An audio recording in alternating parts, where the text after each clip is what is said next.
So mae'r cyfleoedd ar gael i'r myfyrwyr nyrsio yn dod mewn sawl gwahanol math o gyfleoedd.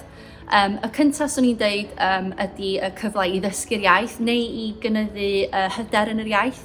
Gyda ni lot o fyfyrwyr sy'n dod yma sydd yn gwybod sut i siarad Cymraeg, ond wrach ddim efo'r hyder i gallu cynnal sgwrs efo rhywun a maen nhw eisiau just y hwb na.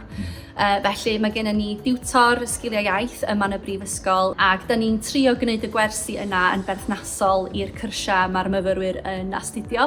Enghraifft, dwi newydd ddod o gwers rwan a nath ganolbwyntio ar persbectif nyrsio o'r gwers Gymraeg a'r ein edrych ar rhannau o'r corff, adnabod person mewn poen a hefyd gwneud asesiad trwy gyfrwng y Gymraeg.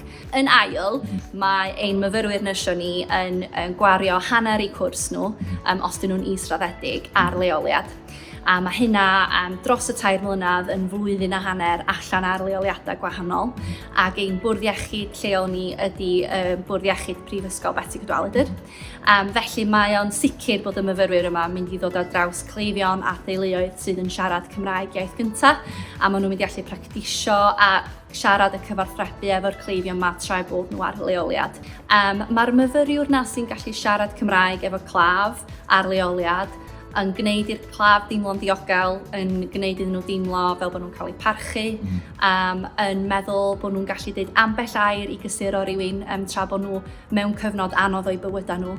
A mae o yn rhywbeth maen nhw'n gallu rhoi i'w gymuned nhw nôl.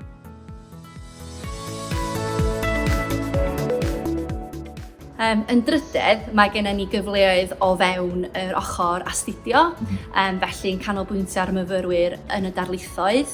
Mae gen myfyrwyr hawl i gyflwyno eu gwaith nhw trwy gyfrwng y Gymraeg. Gennym ni lot o fyfyrwyr sydd yn dewis gwneud enghraifft cyflwyniadau trwy gyfrwng y Gymraeg.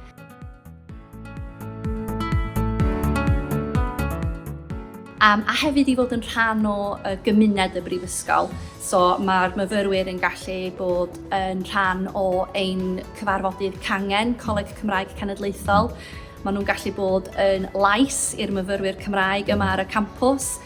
Pry bai hynna'n myfyrwyr Cymraeg iaith gyntaf neu'n myfyrwyr Cymraeg sydd yn dysgu, dydy o ddim ots. A hefyd, allai ddim sôn am gyfleoedd Cymraeg heb sôn am yr Eisteddfod eleni. So mae hwnna'n gyfle gwych i'n myfyrwyr ni. Os dyn nhw eisiau bod yn rhan o hwnna, sa'n ni wrth yn bodda.